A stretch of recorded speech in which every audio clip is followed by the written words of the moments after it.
My mentor undergrad at the University of Florida was a psychiatric nurse. She happened to also be our dean, and she was doing a lot of really great things in the profession of nursing. And she really loved taking care of children and adolescents in psychiatry. And it made me feel more comfortable as I was going through school that I was okay, that was my passion, that psychiatric nursing was okay to go into initially right out of school, and I could dive right in and take care of the clients I wanted to. So the one luminary that I have, of course, is Dr. Zim McCauley, who is the current president of APNA. But I've known him since I was an undergrad, working on my BSN, and through him I worked as a research intern. And he's just offered a really enriching experience as a researcher. Like, I've been able to go to work with patients directly. I've been able to go to different legislations and processes. I've seen how that all works. I've seen how the system works with our patients. So he's really offered me like a broad perspective in what I would be able to do as a nurse. I would say that the psychiatric nurse colleague who impacted me the most was one of my mentors, Lois Price-Spratlin.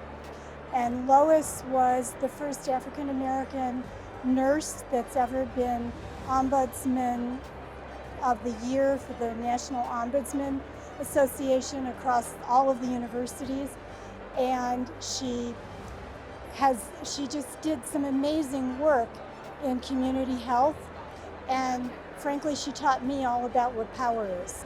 I have mentors that have helped me all along the way. I think that one APNA member, her name's Linda Maybe, and then she's the one that helped bring me into education. And that really helped me see the value of, almost in a population public health kind of framework, see how much good you can do with students.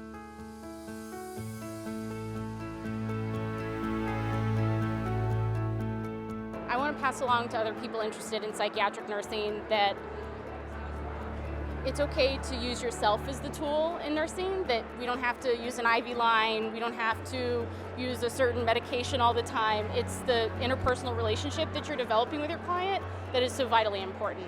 I think the value of just like keep learning. It's just the ability to think critically in any situation and being adaptable in what I have to work with.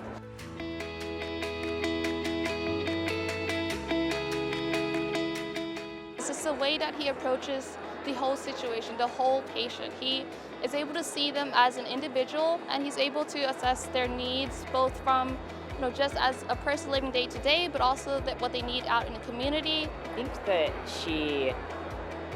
while she knows a lot, you just feel that she cares. And I think that that's the effect it's had on her over all these years, that she really values just being present with people and you feel it. My mentor really challenged me to think about systems in nursing and systems in healthcare. And when it comes to psychiatry, I feel like that's a lot of what we're dealing with over and over and over again, whether it's a systems issue in a hospital, a systems issue within an outpatient setting, to really look at the whole person, the whole environment around the client, to make sure that we can take care of them and best, and not just say, this client needs to take this pill or go do this thing. She was also somebody who believed in bringing everybody up, and that helped me understand that anyone who wasn't bringing everybody up was really not living what their messaging was in terms of helping people. And I think she embodied that every day of her life.